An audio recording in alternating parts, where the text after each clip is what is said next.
Hello friends, कैसे हैं आप सभी। टुडे इस वीडियो में हम कवर करने वाले हैं economic survey and the union budget of 2024-25। अब आप इसको इंटरिम बजट ना समझना, क्योंकि ये जो है सितंबर 2024 की स्पीडी की बुक से मैं करवा रहा हूँ। तो ये यूनियन बजट है जो कि गवर्नमेंट फॉर्म होने के बाद पेश किया गया है, ठीक है, 23 जुलाई को।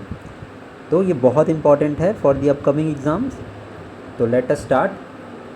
अब इकोनॉमिक सर्वे स्टार्ट करने से पहले कुछ बेसिक बात बताता हूँ आपको। इकोनॉमिक सर्वे जनरली एक दिन पहले प्रेजेंट होता है बजट के। It is prepared by the department of economic affairs, जो कि फाइनेंस मिनिस्ट्री के अंडर है, ठीक है। किसके निरीक्षण में ये बनाया जाता है? Chief economic adviser of India, उनका नाम क्या है? वी अनंत नागेश्वर, ठीक है। तो ये सारी बेसिक इन्फॉर्मेशन है। Now let us start. Finance minister Nirmala Sitharaman table the economic survey in the parliament on 22 जुलाई। 22 को इकोनॉमिक सर्वे पेश हुआ था, 23 को हमारा बजट आया था। लीडरशिप ऑफ वी अनंत नागेश्वरन, ये हमने अभी डिस्कस किया। की फैक्ट्स क्या है, इसको बस इस वीडियो को 2 से 3 बार देख लेना, याद हो जाएगा सारा। रियल जीडीपी ग्रो करी इंडिया की by 8.2% in the financial year 2023-24। पिछले 3 क्वार्टर में 8% पे थी, बट 8.2% रियल जीडीपी ग्रोथ थी इंडिया की। इंपॉर्टेंट पॉइंट है। 2025 में इंडिया की जीडीपी एक्सपेक्टेड है between 6.5 and 7%। Gross value added, this is the way to determine national income, ठीक है। नेशनल इनकम निकालने के 2-3 तरीके होते हैं। एक तो पर्सनल इनकम तरीका होता है, एक्सपेंडिचर अप्रोच होता है, और एक वैल्यू एडेड मेथड होता है। तो जीवीए हमारे वैल्यू एडेड मेथड में आता है। तो GVA grow by 7.2% in the financial year 2024 and net taxes at constant prices grow by 19.1%। जो रिटेल इन्फ्लेशन है वो डिक्लाइन की है टू 5.4%। पहले कितनी थी? 6.7%। Gross fixed capital formation increase की है बाय 9%। करेंट अकाउंट का deficit was 0.7% of the GDP, जो कि बेटर है 2022-23 के कंपैरिजन में। करेंट अकाउंट का डेफिसिट जितना ज़्यादा कम हो उतना इकोनॉमी के लिए अच्छा है, ठीक है। ये भी आप चीज़ नोट करना। एंड ये 0.7% था जीडीपी का। इंडिया का शेयर ग्लोबल मर्चेंडाइज एक्सपोर्ट में वॉज 1.8%। इंपॉर्टेंट पॉइंट है। अनएम्प्लॉयमेंट रेट डिक्लाइन किया है टू 3.2%। यूथ अनएम्प्लॉयमेंट डिक्लाइन की है टू 10%, ठीक है। फीमेल लेबर फोर्स पार्टिसिपेशन 37% पे है करेंटली, ये भी इम्पॉर्टेंट है। एग्रीकल्चर सेक्टर ने रिकॉर्ड किया है average annual growth rate of 4.18% at constant prices. 90 lakh hectare of area has been brought under the micro irrigation. 7.5 Kisan credit card issue किए। सबसे पहली बार ये 1998 में इशू हुए थे। India's electronic manufacturing sector is projected to have 3.7% of the global market share. Domestic production जो है वो प्रोजेक्ट की गई है to grow at 8.22 lakh crore rupees in financial year 23, while export को ये माना गया है कि वो ग्रो करेगा बाई 1.9 लाख करोड़ तक एक्सपोर्ट हमारा चला जाएगा। सर्विस सेक्टर का शेयर इकोनॉमी में 55% है और 7.6% का ग्रोथ रेट देखा गया है in the service sector. Global share in export of digital services का प्रोजेक्शन है 6% का। एयर पैसेंजर्स के नंबर 15% इंक्रीज़ किए हैं। टेक्नोलॉजिकल स्टार्टअप जो है वो इंडिया में इंक्रीज़ किए हैं। 2000 थे ये इन 2014, बट अभी अराउंड 2023 में 31,000 टेक्नोलॉजी स्टार्टअप्स हैं। रोड कंस्ट्रक्शन या नेशनल हाईवे कंस्ट्रक्शन की बात की जाए तो 34 किलोमीटर पर डे के हिसाब से new highways are being made in India. Capital expenditure on the railway increase किया है बाई 77%। इंडिया के पास 55 एक्टिव स्पेस एसेट्स हैं, जिसमें कि 18 communication, 9 navigation, 5 scientific, 3 meteorological and 20 earth observation satellite है। DigiLocker platform which is a public good, जहाँ पे आप अपने सारे डॉक्यूमेंट स्टोर कर सकते हो, उसके लगभग 26.28 करोड़ रजिस्टर्ड यूज़र्स हैं। न्यू टर्मिनल बिल्डिंग्स बनाई गई हैं 21 एयरपोर्ट्स की। इंडिया की ई कॉमर्स इंडस्ट्री को एक्सपेक्ट किया गया है to cross $350 billion. 90 lakh hectare of area is covered under per drop more crop scheme. India is the third largest market in the world by volume, ये भी important point है, ध्यान रखना। India is the second largest textile manufacturing country globally, ये बहुत important point है, याद रखना इसको। 34.7 crore cards has been issued under Ayushman Bharat. Internet density हमारी इंक्रीज़ की है टू 68.2%। इंडिया जो है वो हैविली डिपेंडेंट है on China for import, specially in renewable energy sector. India ने 2070 तक कार्बन न्यूट्रल होने का डिसाइड किया है, वही चाइना ने टारगेट रखा है 2060 में। इसके लिए हमें रीन्यूएबल सेक्टर एनर्जी को डोमेस्टिक तरीके से इंक्रीज़ करना होगा, हम चाइना पे ज़्यादा दिन डिपेंडेंट नहीं रह सकते। नॉन एग्रीकल्चर सेक्टर क्रिएट करेगा 7.8 million jobs per year. Vidyanjali initiative जो है that enhances educational experience for 1.44 crore student, तो Vidyanjali is related to education, ये ध्यान रख लेना। पोषण भी पढ़ाई भी प्रोग्राम जो है that aims to develop the world's largest universal high quality pre school network at Anganwadi centers. Research and development project nearly 1 lakh patent were granted. 2.63 crore houses construct किए गए हैं पीएम आवास ग्रामीण में, एंड 15.14 लाख किलोमीटर जो है वो कंप्लीट की गई है अंडर ग्राम सड़क योजना। अब ये कुछ इंपॉर्टेंट पॉइंट्स थे हमारे इकोनॉमिक सर्वे में। इसी वीडियो में हम यूनियन बजट भी कवर कर लेंगे। तो बजट नाम की कोई भी चीज़, सबसे पहली बात तो कॉन्स्टिट्यूशन में मेंशन नहीं है। तो भाई कॉन्स्टिट्यूशन में मेंशन क्या है? आर्टिकल 112 में it is mentioned annual financial statement, जिसको कि हम बजट बोलते हैं। बजट का कोई उल्लेख नहीं है हमारे कॉन्स्टिट्यूशन में। ये हमारी फाइनेंस मिनिस्टर प्रेजेंट करती हैं, किनको? तो प्रेसिडेंट को। इनमें 3 चीज़ों के बारे में प्रेजेंट किया जाता है, about the consolidated fund of India, दूसरा है कंटीजेंसी फंड, और चौथा हमारा पब्लिक फंड। अब इसके आर्टिकल भी मैं बता देता हूँ। Consolidated fund of India comes under article 266 subsection 1 of the constitution. Contingency fund comes under article 267 and public fund comes under article 266 bracket में 2। ठीक है, ये कुछ बेसिक इन्फॉर्मेशन थी about the budget. Now let us see the important provisions. Nirmala Sitharaman ने budget को present किया था, 7th कंसेक्यूटिव बजट है उनका, 23 जुलाई 2024 को। 9 प्रायोरिटीज़ को बताया गया है, keeping in mind the unemployed middle class women farmer in first budget of Modi government 3.0।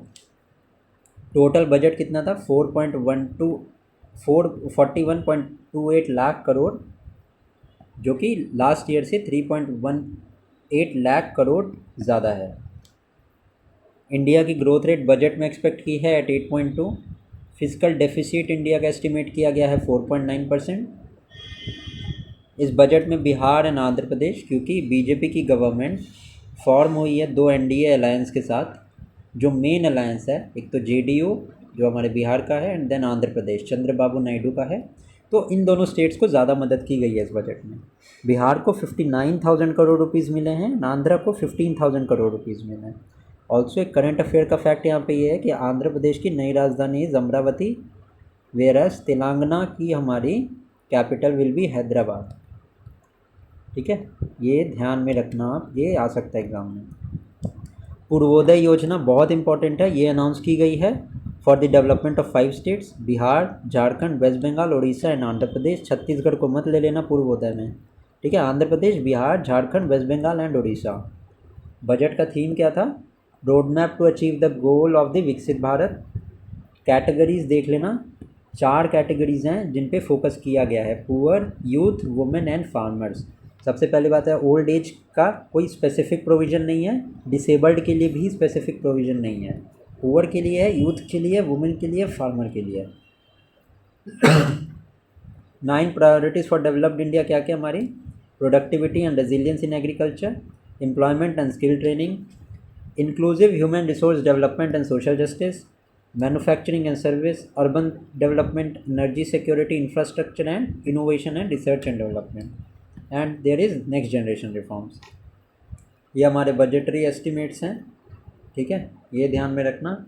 Physical deficit हमारा 17,34,773 करोड़ का है, ठीक है। ये फिगर ज़्यादा इंपॉर्टेंट नहीं है, इम्पॉर्टेंट है ये। रेवेन्यू और एक्सपेंडिचर, सबसे ज़्यादा पैसा हमें कहाँ से मिलता है? तो भैया डायरेक्ट टैक्स से मिलता है।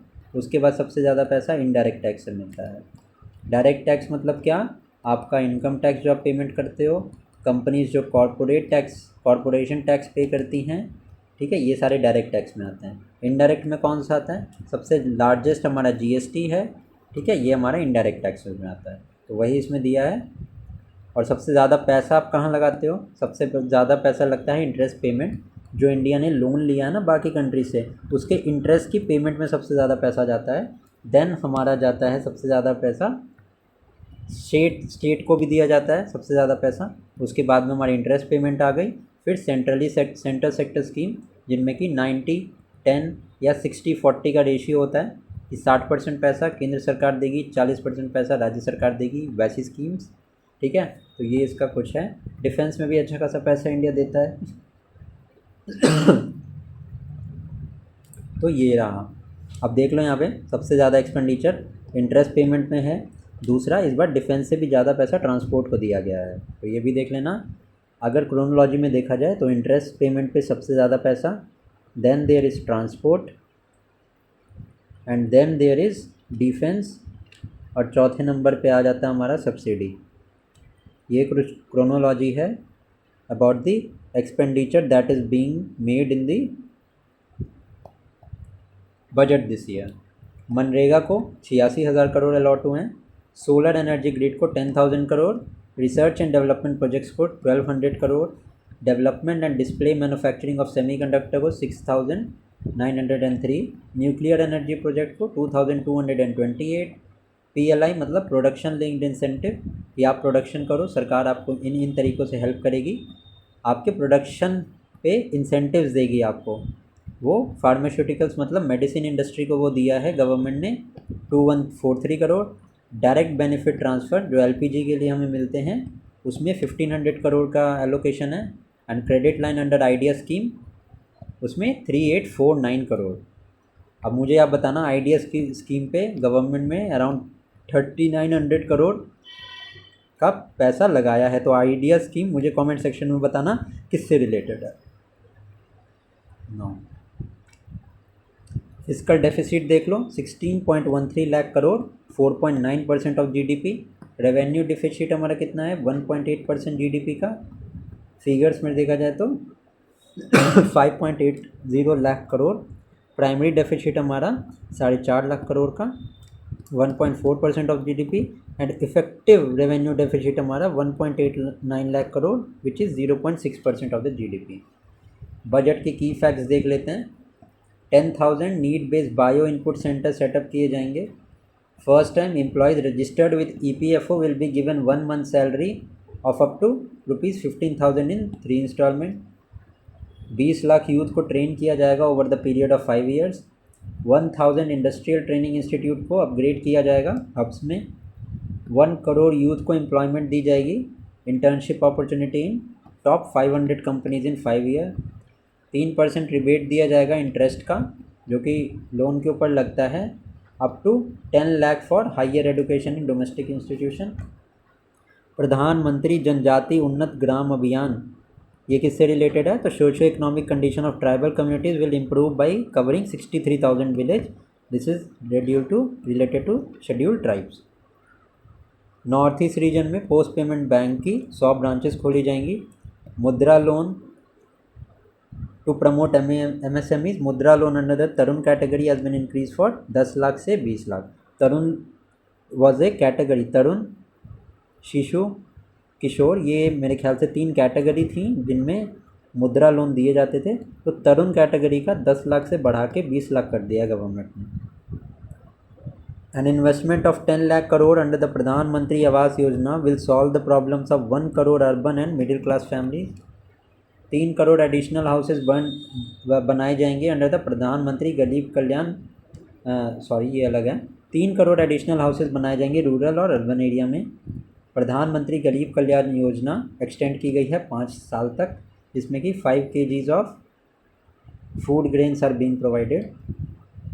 एक जॉइंट वेंचर सेटअप किया जाएगा एनटीपीसी का और भेल का, जिसमें 800 मेगावाट का commercial thermal plant with the help of advance ultra super critical technology establish किया जाएगा। 11,11,111 करोड़ का प्रोविज़न दिया गया है इंफ्रास्ट्रक्चर के लिए। पीएम सूर्य घर मुफ्त बिजली योजना 1 करोड़ मुफ्त बिजली योजना 300 यूनिट पर मंथ का कंजम्पशन फ्री होगा फैमिलीज़ के लिए। स्टेट को इंटरेस्ट फ्री लोन दिया जाएगा 1.5 लाख करोड़ का। 1000 करोड़ रुपए एलोकेट किया गया है for research and space centre. Tax proposal के हिसाब से 7 लाख तक की income will be tax free. Standard deduction जो होगा वो 50,000 से बढ़ा के 75,000 कर दिया गया है।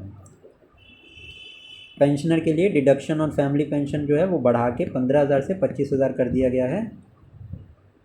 12.5% जो है वो tax rate will be applicable on the long term capital gains on all financial and non financial asset. Short term capital gain को 20% कर दिया गया है। तो short term capital gain is 20%, LTCG मतलब long term capital gain is 12.5%। विवाद से विश्वास योजना स्टार्ट की गई है to resolve income tax dispute pending in appeal. Corporate tax जो फॉरेन कंपनीज़ पे लगता था, पहले 40% था, उसको घटा के 35% कर दिया गया है।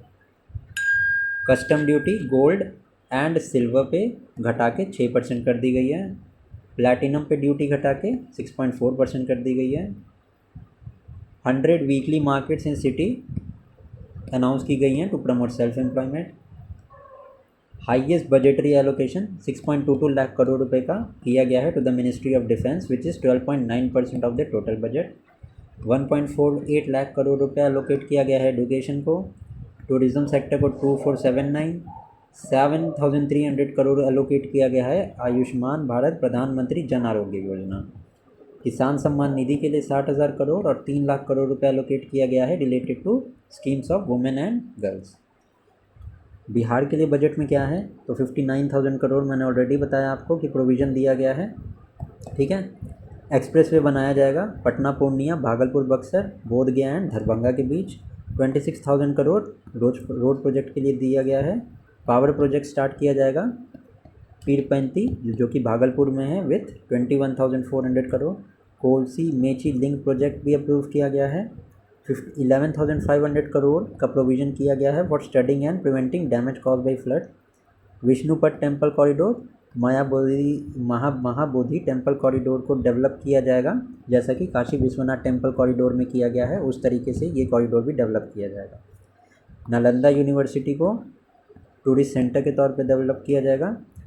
Hindu Jain and Buddhist pilgrimage site of Rajgir global tourism के मैप पे लाने का प्रयास होगा एंड 10 न्यू एयरपोर्ट कंस्ट्रक्ट किए जाएंगे बिहार में। और बिहार को एटलीस्ट 2 मेडिकल कॉलेज देने का वादा किया गया है। So this is all. Within 20 minutes we have revise the key provisions of the economic survey and union budget. I hope आपको ये वीडियो अच्छी लगी होगी। वीडियो अच्छी लगी हो तो वीडियो को लाइक ज़रूर करना एंड चैनल को सब्सक्राइब भी कर लेना। Till then keep studying. Thank you.